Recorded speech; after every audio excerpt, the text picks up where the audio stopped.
Julian Mercer stepped into the glass-encased lobby of Crescent Union Bank with the quiet confidence of a man who had spent a lifetime earning his seat at the table.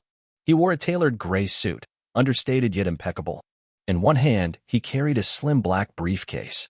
Inside it sat the documents authorizing a $5 billion investment, the culmination of 2 years of negotiation, analysis, and vision. This meeting wasn't just a formality. It was meant to be the beginning of a transformative partnership between the bank and Mercer Technologies, the tech conglomerate Julian had built from scratch. But from the moment he entered the lobby, something felt wrong. The space gleamed with opulence. Polished marble floors, gold accents, floor-to-ceiling windows that looked out over the skyline. It was the kind of place where old money and new power merged. And yet, as Julian stepped forward, the receptionist glanced up at him, hesitated, then looked back at her screen as if he were a mistake, a disruption to the flow of scheduled privilege. "I have a 10 a.m. with Director Collins," Julian said, his voice calm. The receptionist tapped a few keys on her keyboard and nodded without enthusiasm. "Have a seat. Someone will be with you shortly."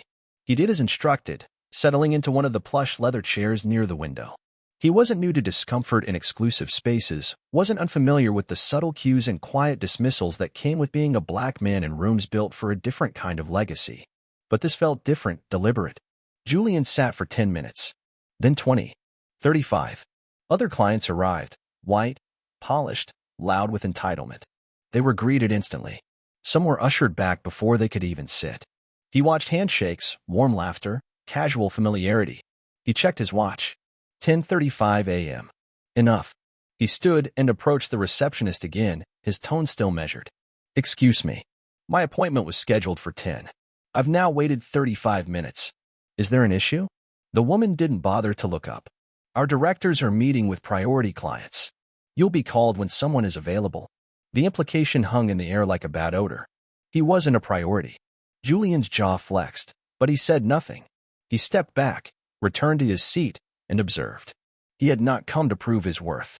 He was here because they had courted him, because they had begged for his business. But the moment they saw his face, the narrative changed. He was no longer the genius behind Mercer Technologies, the architect of a digital infrastructure that powered a quarter of the Fortune 500. He was just another man they didn't think belonged. A few minutes later, the elevator dinged. A man strutted out, gold watch, designer suit with peak lapels too sharp for the room. The kind of man who liked to be seen. The receptionist practically leapt to her feet. "Mr. Carraway. What a pleasure."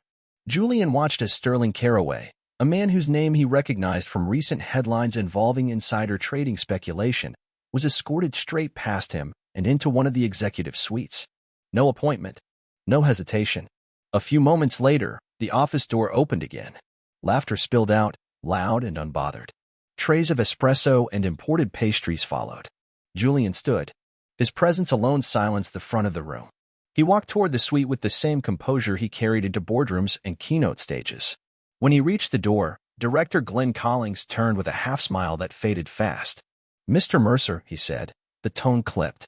"I'm afraid we've already committed this opportunity to another partner." Julian looked the man in the eye, reading everything he needed to in that one sentence. "You mean him?" He nodded toward the glass wall where Sterling Carraway sat, laughing with his feet propped up. "There was a shift in strategy," Glenn said, offering nothing but excuses and condescension. "We decided to move in a different direction." Julian didn't flinch. He reached into his briefcase and withdrew a crisp cashier's check, placing it on the glass table between them. $5 billion. Real, verified, promised. "This was going to be yours," he said, voice low, steady. "Not anymore." He turned, walked past the stunned receptionist, and out into the morning light without another word. His assistant, Rachel, trailed behind him, stunned into silence. The silence inside the bank was thick. By that afternoon, the fallout had already begun. A young intern had caught the exchange on her phone. The check.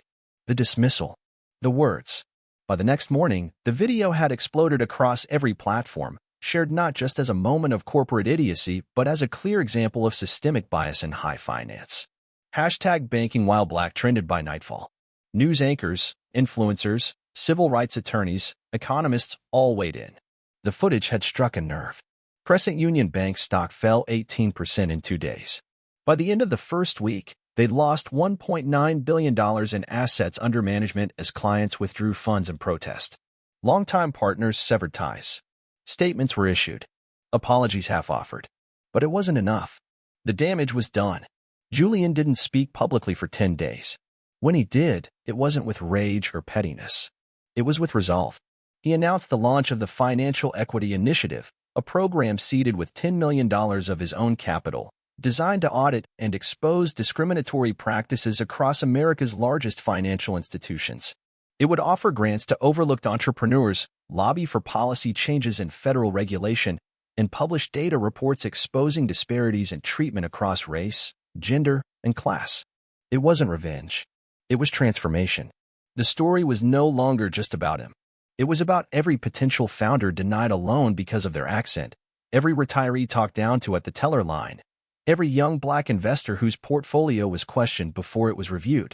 Within 6 months, 3 major banks announced sweeping reforms to their client intake systems. Bias training became mandatory. Anonymous auditing was adopted across the industry. Crescent Union Bank, meanwhile, never fully recovered. Director Glenn Collins was quietly forced into early retirement. Sterling Caraway was indicted 3 months later for wire fraud. Julian, however, was just getting started. Mercer Technologies surged in valuation. New partnerships flooded in. Clients who had admired Julian's restraint and dignity moved to invest, not just in his company, but in his mission. He appeared on magazine covers not as a victim of bias, but as a man who changed the system. Not through anger, through action. He never returned to Crescent Union. Never needed to. Their downfall was their own doing. They had invited him in, then tried to erase him with a smile. But Julian Mercer understood one universal truth. You can't unwrite the future once it's been signed in ink, and their rejection had only fueled his legacy. He didn't gloat. He didn't destroy them. They did it to themselves. And the world watched it happen.